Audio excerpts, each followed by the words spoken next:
Bonjour à tous. Pour ce début de semaine, je vais vous relater mon expérience sur l'exorcisme parce que là cette semaine j'en ai deux à faire déjà de noter. J'en ai une aujourd'hui mardi et une mercredi avec différents niveaux et avec des gens qui ont des capacités de les percevoir et d'autres moins. Alors par exemple la dame qui va venir aujourd'hui, l'entité en fait lui contrôle son bras, c'est-à-dire elle a le bras qui part tout seul et c'est pas elle qui le contrôle. Donc ça, elle sait que, elle arrive à discerner qu'il y a quelque chose dans son corps, etc. Et là, c'est dans son corps, hein, c'est pas à l'extérieur de son corps. Parce que quelqu'un qui est à l'extérieur, vous le sentez posé, une entité du bas astral, bien sûr. Je m'entends en disant, vous la sentez. Donc, vous la sentez posée, vous avez le corps qui est un peu plus lourd, souvent. Voilà. Et elle peut même vous tirer les cheveux, etc. Bon, bref, ça arrive. Et après, quelque chose qui est à l'intérieur du corps, là, c'est une autre chose. Donc là, moi, dans cette semaine, j'en ai deux à faire. J'ai bloqué mes 2 journées entières par rapport à ça parce que je ne sais pas jusqu'où ça va aller, parce qu'il y a des moments, il me faut bien 2 à 3 heures pour tout faire.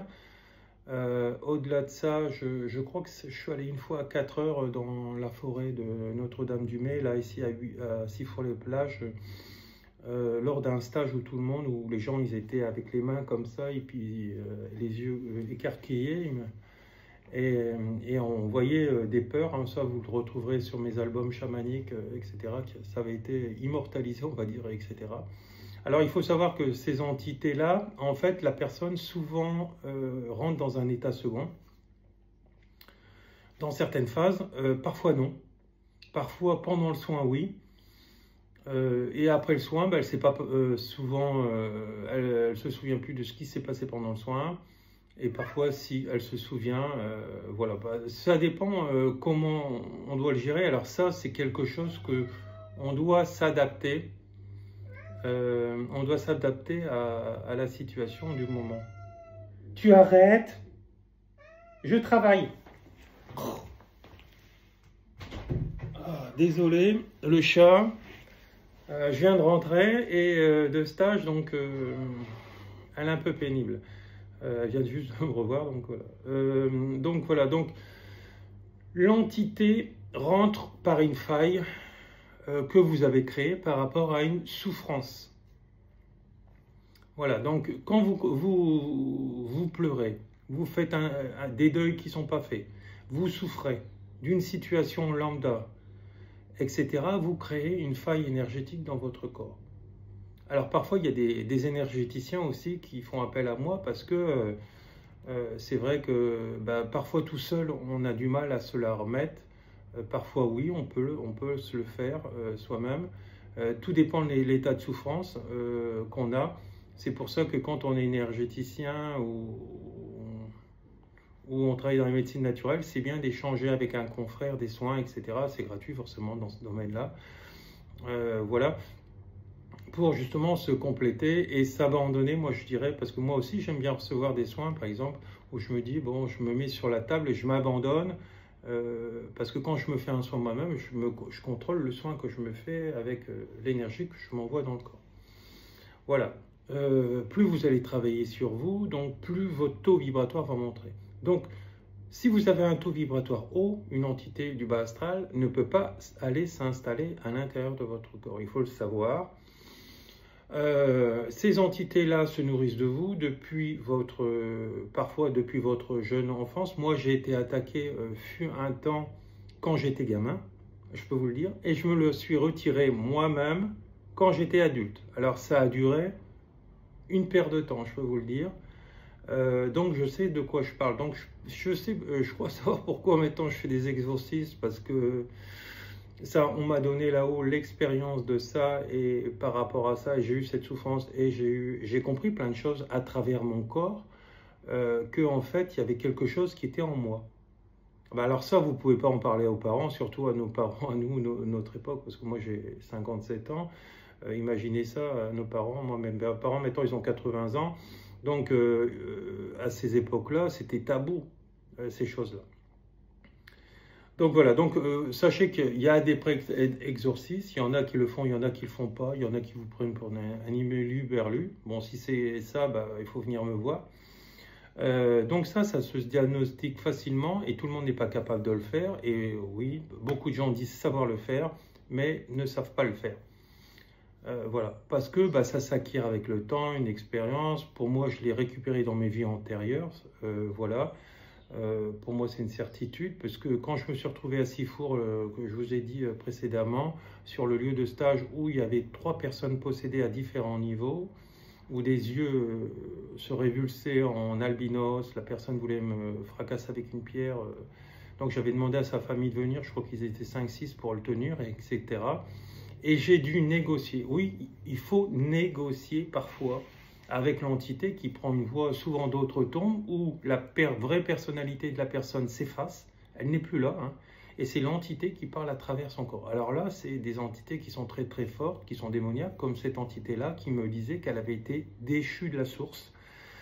C'était un ange qui avait été déchu de Dieu parce qu'il avait fait des conneries, et qui ne voulait pas y retourner parce que auprès de Dieu, parce qu'il avait peur de la punition divine, parce que sur Terre, il était en train de déconner à travers le corps du gamin, et il lui faisait faire quand même des exactions quand même qui étaient assez importantes. Donc voilà. Après, j'ai eu des trucs, comment, des manifestations lambda où j'avais allongé la personne sur ma table et puis elle se mettait à danser un peu à l'espagnol, hein, vous voyez, avec les castagnettes. Et bon, là, c'était gentil, on va dire, hein, parce que je vous dis, il y a différents niveaux de force. Hein. Il y a celle qui veut vous tuer, et il y a celle voilà, qui danse, qui se moque de vous. Elle se moquait de moi. Pareil, elle parlait à travers le corps de cette personne, mais elle n'était pas méchante. Ça, en fait, c'est des entités. En fait, une entité, qu'est-ce que c'est? C'est un esprit comme nous, qui est mort, avec ses défauts et ses qualités. Sauf qu'elle n'est pas spirituelle, et elle se nourrit à travers de l'énergie du vivant, qui lui se recharge en dormant, en mangeant, et en buvant, voilà, et puis en dormant. Et puis, elle ne peut plus se nourrir puisqu'elle est plus vivante. Donc elle se nourrit des fluides des vivants. Voilà. Donc, et après, il faut les raccompagner à la source. Donc, après l'exorcisme, etc. De toute façon, le niveau de conscience de cette entité, une fois qu'elle est extraite, vu qu'elle est en contact avec quelqu'un de très spirituel, qui l'a extrait, elle atteint un autre niveau de conscience et un autre niveau de il y a un changement, en fait. Hein, et donc, là, après, elle est accompagnée, puisque de toute façon, on n'est pas seuls, nous, qui faisons ça. Et les esprits supérieurs sont autour de nous. Et ils viennent l'accompagner, puisqu'elle voudra monter à ce moment-là. Voilà. Parce qu'en fait, les esprits supérieurs proposent leur aide à tous ces esprits-là, mais vu qu'ils n'ont pas un niveau de conscience et ils ne veulent pas monter de leur fait, ils ne peuvent pas, ils ne veulent pas les forcer. Voilà. Voilà. Donc, et puis sur Terre, il faut savoir qu'il y a des nids à entités, donc voilà, il y a des endroits où il y a beaucoup d'entités, et aller leur faire entendre raison.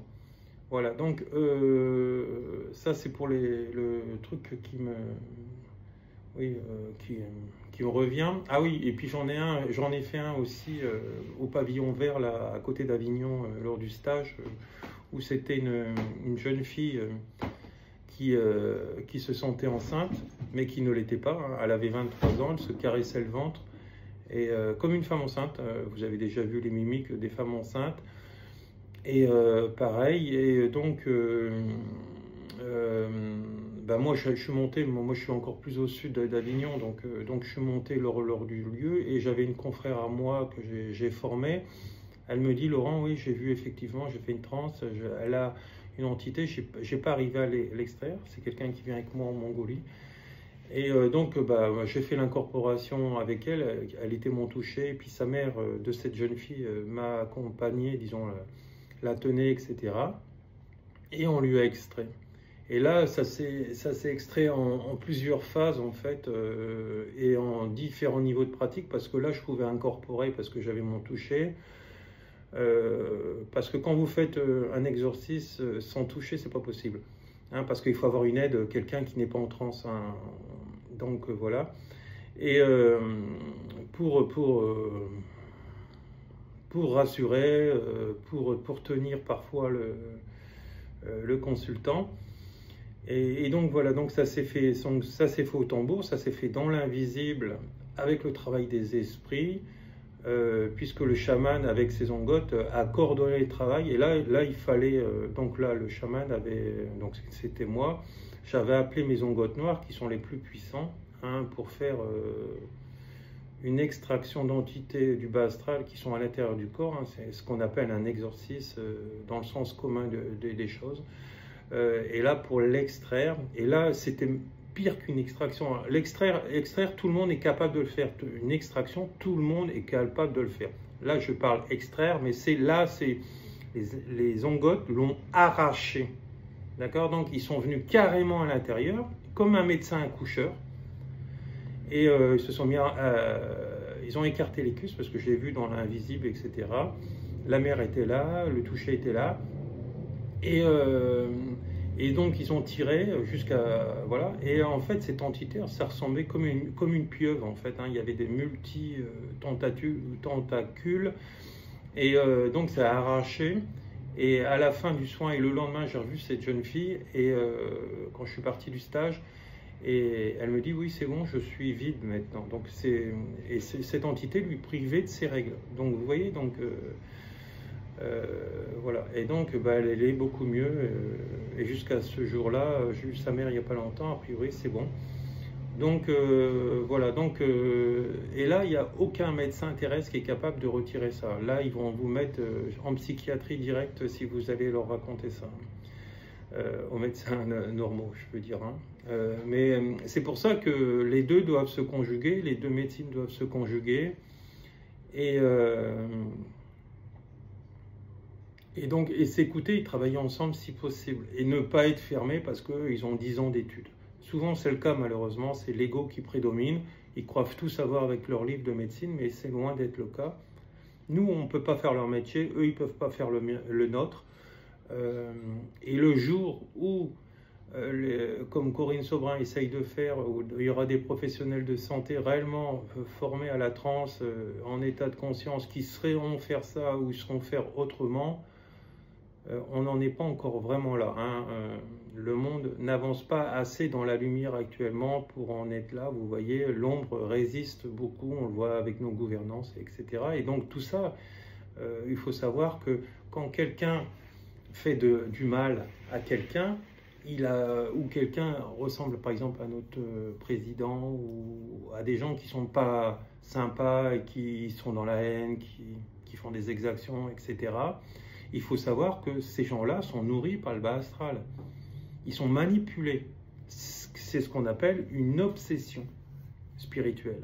Une obsession, c'est forcer par exemple un obsédé sexuel à violer des gens, voilà, ou à faire ceci, ou à faire des meurtres. Il faut savoir que tous les meurtriers ont des entités. Oui, certains vont me dire ça serait si simple de les retirer. Bah oui, ça serait si simple, mais ça serait si simple si la société était ouverte à ça. Et réorganiser sa méthode de fonctionnement, surtout en conscience, en amour, en lumière, et non en disant c'est toi le vilain petit canard, hein, parce que là on est dans une société où il y a 2 points de mesure pour suivant si tu es une élite, hein, ou quelqu'un de normal comme nous, voilà. Donc, il faut savoir que bon, les entités, les extraire, c'est ce qu'il y a de plus simple à l'extérieur du corps. Bon, bien sûr, il faut s'être formé. Moi, je forme les gens aussi à les extraire. Mais je forme aussi, à un moment donné, à faire des désenvoûtements. Voilà, mais là, c'est un autre niveau. Moi, j'impose certaines règles. C'est sur mon site internet, dans la page de formation, vous regarderez tous les reliquats qui sont demandés pour pouvoir suivre cette formation. Je suis obligé d'imposer ça parce qu'en fait on ne peut pas faire n'importe quoi, parce que si la personne n'est pas formée à ça et qu'elle n'a pas fait ça, Déjà, il faut éviter d'avoir peur. Moi, j'ai pas peur, j'ai une impression qui vient pendant ces choses-là, hein, parce que parfois c'est très hard, hein, je vous le dis, et ça fatigue énormément. Donc voilà, donc j'impose ça, je vérifie plein de choses avant et j'assiste la personne, et cette personne-là, quand elle viendra faire cette formation présentielle et que j'aurai tout vérifié, elle fera des désenvoûtements avec moi pendant cette chose avant qu'elle puisse les faire toute seule. Voilà, donc ça demande vraiment un niveau, et là il va falloir des heures et des heures de travail. Voilà, donc c'est important que vous le compreniez, on ne peut pas le faire n'importe comment, parce que si vous vous amusez à le faire, vous allez vous les choper, et là c'est pas le but, hein. C'est pour ça que je vous dis attention, attention à ce que vous faites, comment vous le faites, etc. Après voilà, donc je vais pas revenir sur ce que j'ai dit dans mes dernières vidéos, parce que bon voilà, j'ai envie de changer là-dedans, hein. Voilà, donc vous savez très bien que le sel ressemble à du sucre, mais il n'en est pas, hein. Donc il ne faut pas toujours croire ce qu'on vous dit, et il faut aussi expérimenter par rapport à votre expérience, et aussi à ressentir vous les choses, comment elles sont, et non comment on vous les montre, surtout, hein. On est dans l'ombre dans le monde, c'est l'ombre et la lumière. Et donc c'est pour ça qu'il faut toujours diriger ses pensées, sa croyance dans la lumière et non dans l'ombre, d'accord, sur un fait d'actualité, etc. Tout ça, on nourrit en fait ces entités et on les attire à nous quand on est dans cette souffrance, dans le chagrin, etc. Donc il faut sortir le plus tôt possible de tout ça. Quand on est fatigué, il faut se reposer. Donc voilà, quand on les attire pas quand c'est comme ça. Et il faut il faut faire au moins 2 journées de repos complète, ou 1 journée et demie de repos complète sans rien faire, c'est-à-dire sans travailler. Parce que là aussi, vous créez des failles énergétiques où elles vont rentrer en vous si vous travaillez tout le temps et si vous n'avez pas de loisirs, ou très peu de loisirs. Donc voilà, donc alors là aussi, c'est un autre sujet, hein, les gens qui font que travailler, là il y a aussi une forme d'obsession, parce qu'en fait ils sont trop dans le mental. Voilà, c'est un autre sujet, si vous voulez qu'on en reparle, on en parlera, il suffit de me le mettre sous cette vidéo en commentaire. Mais voilà, n'hésitez pas si vous avez des... Mais moi j'ai des milliers d'anecdotes sur ça, je pourrais écrire un livre, une fois on m'a même demandé de le faire, des consultants à moi. Bon, voilà, mais c'est toujours un projet. Je vous en dirai un peu plus là, à la fin de cette semaine sur l'expérience que j'ai eue. Voilà, et sur l'exorcisme que j'ai vécu avec ces gens-là. Voilà, bah, je vous remercie. Au revoir.